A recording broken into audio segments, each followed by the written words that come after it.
Have you ever noticed our brain has a very special talent? It can turn a 5-second situation into a 5-hour investigation. Someone replies, okay, that's it, one word, 5 letter, and somehow your brain goes, why is there a full stop? Why didn't they use an emoji? They usually say, okay, why just okay today? Did I say something wrong? Do they secretly hate me? Meanwhile, they are probably eating dinner with one hand and texting you with the other. Our brain deserves an award, not for solving problems, but for creating them.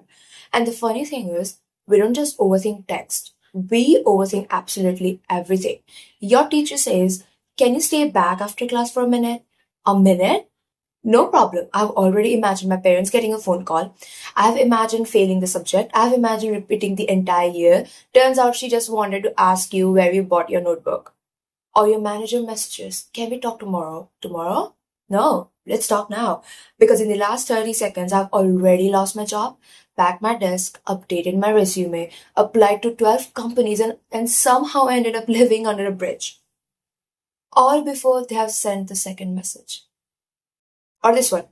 You send someone a text, right? They are online, still online, and they don't reply. Now your brain becomes Sherlock Holmes. They are ignoring me. I definitely annoyed them. They are probably replying to everyone except me. Reality? They opened your message, got distracted by their mom calling them, forgot to reply, and now they are.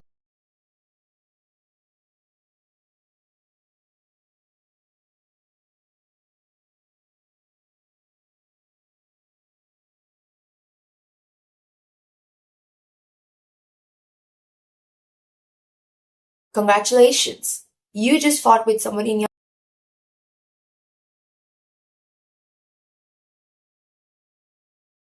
who didn't like it, who usually likes your post but hasn't liked that post yet, who viewed your story, who watched it twice. At this point, you're not using Instagram anymore. You're conducting an FBI investigation. And don't even get me started on this sentence. We need to talk. Why? Why would you send only that? Now, I don't know if I'm getting dumped, fired, disowned, or if you just want to ask me what I want for dinner. Like, please finish the sentence. Like, for everyone's mental health, just finish it. And here's my personal favorite. You're lying in bed at 2 a.m., completely relaxed, and then your brain suddenly says, remember that embarrassing thing you did 3 years ago? Excuse me, like, why are we discussing this now? I'm trying to sleep. The event happened in 2023. The embarrassment should have expired by now, but somehow your brain has reopened the case, and after all of this, we still ask ourselves, why do I overthink so much? The funny thing is, the problem usually isn't the situation itself. The problem is what our brain does in the silence because when it doesn't have enough information, it fills in the blanks. And for some reason, it almost never chooses the happy ending. So why does our brain do this? Why does it always jump to the worst possible conclusion? I used to think something was wrong with me. I thought, why can't I just think normally? But then I realized our brain is not trying to make us miserable, it's trying to protect us. Imagine you're watching a movie, right? Halfway through, the screen suddenly goes black. You don't know what happens next. Your brain hates that feeling, it wants an ending, any ending. And when life doesn't give it enough information, it starts writing its own story. So the only problem is your brain is a terrible script writer because for some reason it always chooses the most dramatic ending possible. Your friend hasn't replied, obviously they hate you. Your crush looks serious today, they're losing feelings for you. Your boss wants to see you tomorrow, you're getting fired. Your best friend replies K. Congratulations, the friendship is apparently over. Our brain would rather believe a made up disaster than admit that I don't know what's happening. Because uncertainty feels uncomfortable and our brain hates uncertainty. Let me give you another example, right? Imagine your friend walks past you without even saying hi. There are probably 20 possible reasons. Maybe they didn't see you. Maybe they forgot their glasses. Maybe they are stressed. Maybe they are thinking about an exam. Maybe they are listening to music. But which explanation does your brain choose? They are ignoring me. Straight to the worst one. No addition, No interview, just, yup, they definitely hate me now. And here's something even funnier. Have you ever noticed when you're waiting for an important text, you suddenly become an expert in reading online status? They were online 2 minutes ago. Now they're offline. They're online again. They're typing. Never mind, they stop typing. At this point, you're not waiting for a reply, you're monitoring air traffic. Or when someone likes everyone else's post except yours. Now your brain says, see, they skipped mine on purpose.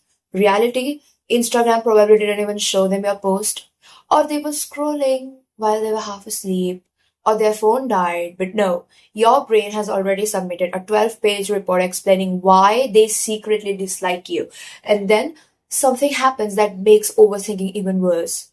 You start collecting evidence. Not real evidence, evidence that supports your fear. If you think someone is upset with you, suddenly everything becomes proof. They replied 5 minutes later, proof that they are upset. They used fewer emojis, proof that they are upset. They didn't laugh as much, proof they are upset. They forgot to say bye, definitely they are upset. Meanwhile, your brain quietly ignores all the signs that everything is actually fine. It's almost like ordering a red car and suddenly noticing red cars everywhere. Once your brain believes a story, it starts looking for anything that supports it. And before you know it, you have convinced yourself that something terrible is happening when other person doesn't even know that there's a problem. I realized something that completely changed the way I look at overthinking. Most of the things I spent hours worrying about never actually happened. Like I wasted entire evening preparing for conversations that never took place. I created arguments in my head with people who were probably just watching Netflix. I imagined rejections before anyone had even rejected me. And that's the scary thing about overthinking. It doesn't just predict problems, it creates them. So, how do you actually stop overthinking? I don't think you wake up one day and suddenly become someone who never overthinks. I know I didn't. For the longest time, I thought overthinking was helping me. I thought if I think about every possible outcome, I'll be prepared. If someone took too long to reply, I'll prepare myself for rejection. And if someone acted differently, I'll prepare myself for disappointment. If something felt uncertain, I'll try to solve it before it even happened. I thought I was protecting myself, but all I was doing was suffering twice. Once in my imagination, and then again if something actually went wrong. Most of the time, the thing I was afraid of never even happened. I wasted so much of my energy fighting problems that only existed in my head. Then one day I asked myself a question. Am I reacting to facts or am I reacting to a story that I've created? That question changed everything because I realized my thoughts and reality were not always the same thing. Just because my brain said they are ignoring you didn't mean it was true. Just because my brain said you're going to fail didn't mean it was true. Just because my brain said they don't like you anymore didn't mean it was true. Our brain has thoughts all day long, but not every thought deserves to be believed. Imagine if your friend Imagine if your friend came to you and said, "My boss wants to see me tomorrow. I know I'm getting fired." You'd probably say, "Wait, did they actually tell you that?" No. So you're assuming. Exactly. We give our friends the benefit of the doubt, but we rarely give it to ourselves.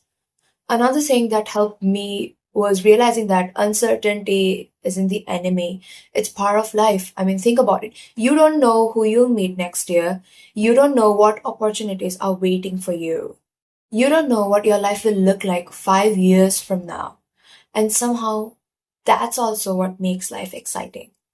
Imagine watching a movie when you have already read every spoiler. You already know who wins, who leaves, who dies, who falls in love. Would it still be as exciting? Probably not.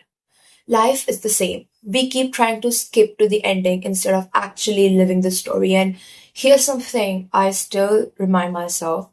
If a problem is real, I'll deal with it when it becomes real, not before, because overthinking makes you solve tomorrow's problem using today's peace. And that's a terrible deal. So nowadays, when I catch myself creating stories in my head, I pause and I ask myself, what do I actually know? not what I'm assuming, not what I'm afraid of. What do I actually know? And most of the time, the answer is, I don't know enough. And that's okay. Because not knowing doesn't automatically mean something bad is about to happen. It just means you don't know yet. Maybe they'll reply, maybe they won't, maybe you'll get the opportunity, maybe you won't. Maybe things will work out exactly the way that you hope. Maybe they'll turn out even better than you imagined. You simply don't know. And strangely enough, accepting that has brought me more peace than trying to predict every possible future ever. So, if there's one thing I want you to take away from this video, it's this: your brain's job is to think. That's what it does. And your job is to decide which thought deserves your attention. Because not every thought is a fact. Sometimes it's just fear wearing a very convincing disguise. And the next time your brain starts creating a movie, pause for a second and ask yourself, is this actually happening? Or am I just watching a story my mind created? You might be surprised by the answer. So that is it for today's video. And this is something which I was struggling for so long. I mean, if you have watched my uncertainty video, I would link that in the comment. You would actually know what I was going through, and it was so crazy. So this was something that I was struggling for so long, and this is a solution that I came up with, and I know how much we all want to know if things are going to work out or not, if I'm going to end up with that person or not, if I'll get into this college or not, if I'm going to get this dream job or not. Like, we all want to know that, but that's the thing. You just cannot. You just can't know. Like, until the things unfold themselves, you wouldn't know. So what's the point in sitting here and worrying about things that may or may not happen? So yeah, so that is why I thought that I need to make a video on this topic. And if you can relate to this one, I know how it feels. I have went through this crazy cycle. I have explained my story in my uncertainty video. If you want to know how crazy things were for me, do check it out. Link is in the comment section, and I'll meet you in the next one. Till then, bye bye. And yeah, let me know what do you think about this one. Bye bye.